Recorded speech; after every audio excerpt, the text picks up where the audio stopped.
पनवेल, खारघर, तळोजा आणि कामोठे परिसरातील नागरिकांच्या विविध प्रलंबित प्रश्नांवर आमदार विक्रांतदादा पाटील यांनी विधानसभेत सिडको प्रशासनाला जाब विचारला आहे.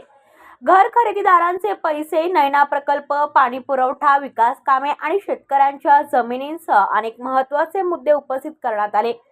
सिडकोच्या घर योजनेतील कमी झालेल्या घरांच्या किमतीचा परतावा, विलंब शुल्क रद्द करणे, अतिरिक्त जीएसटी व छुप्या शुल्कांची वसुली थांबवणे तसेच घरांचा ताबा वेळेत देण्याची मागणी आमदार विक्रांतदादा पाटील यांनी केली आहे. याचबरोबर नैना प्रकल्पातील सर्वे, बाधितांना मोबदला, पुनर्विकास धोरण आणि नियोजनातील त्रुटींबाबतही स्पष्टीकरण मागण्यात आले. तळोजा, कामोठे आणि खारघरमधील अपुरा पाणीपुरवठा, शेतकऱ्यांच्या जमिनीवरील सिडकोचे जुने शिक्के हटविणे तसेच कोस्टल रोड, मेट्रो विस्तार, सेंट्रल पार्क, मॅनग्रोव्ह पार्क आणि नदी पुनर्जीवनासारख्या विकास कामांच्या सद्यस्थितीची माहितीही मागवण्यात आली. याशिवाय खारघरमध्ये आधुनिक auditorium, library, sports complex, recreation centre उभारणी तसेच मटण, मासळी व भाजी मार्केटसाठी जागा उपलब्ध करून देण्याच्या मागण्यांचाही पाठपुरावा करण्यात आला.